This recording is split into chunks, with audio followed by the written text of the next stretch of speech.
2 Samuel chapter 5. Then all the tribes of Israel came to David at Hebron and spoke, saying, Indeed, we are your bone and your flesh.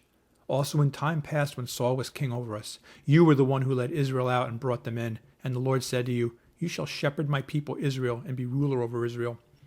Therefore all the elders of Israel came to the king at Hebron, and King David made a covenant with them at Hebron before the Lord. And they anointed David king over Israel. David was 30 years old when he began to reign, and he reigned 40 years. In Hebron he reigned over Judah 7 years and 6 months, and in Jerusalem he reigned 33 years over all Israel and Judah. And the king and his men went to Jerusalem against the Jebusites, the inhabitants of the land, who spoke to David, saying, You shall not come in here, but the blind and the lame will repel you, thinking, David cannot come in here. Nevertheless, David took the stronghold of Zion, that is, the city of David. Now David said on that day, Whoever climbs up by way of the water shaft and defeats the Jebusites, the lame and the blind who are hated by David's soul, he shall be chief and captain. Therefore they say, The blind and the lame shall not come into the house. Then David dwelt in the stronghold and called it the city of David, and David built all around from the Millo and inward. So David went on and became great, and the Lord God of hosts was with him.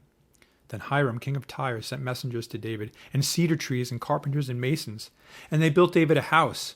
So David knew that the Lord had established him as king over Israel, and that he had exalted his kingdom for the sake of his people Israel. And David took more concubines and wives from Jerusalem, after he had come from Hebron. And also more sons and daughters were born to David.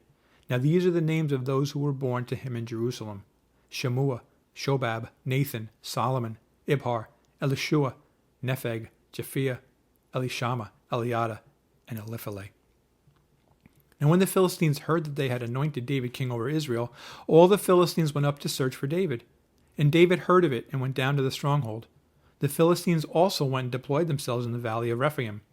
So David inquired of the Lord, saying, Shall I go up against the Philistines? Will you deliver them into my hand? And the Lord said to David, Go up, for I will doubtless deliver the Philistines into your hand. So David went to Baal-perazim, and David defeated them there, and he said, The Lord has broken through my enemies before me, like a breakthrough of water. Therefore he called the name of that place Baal-perazim. And they left their images there, and David and his men carried them away. Then the Philistines went up once again and deployed themselves in the valley of Rephaim. Therefore David inquired of the Lord, and he said, You shall not go up. Circle around behind them and come upon them in front of the mulberry trees. And it shall be, when you hear the sound of marching in the tops of the mulberry trees, then you shall advance quickly. For then the Lord will go out before you to strike the camp of the Philistines. And David did so, as the Lord commanded him, and he drove back the Philistines from Geba as far as Gezer.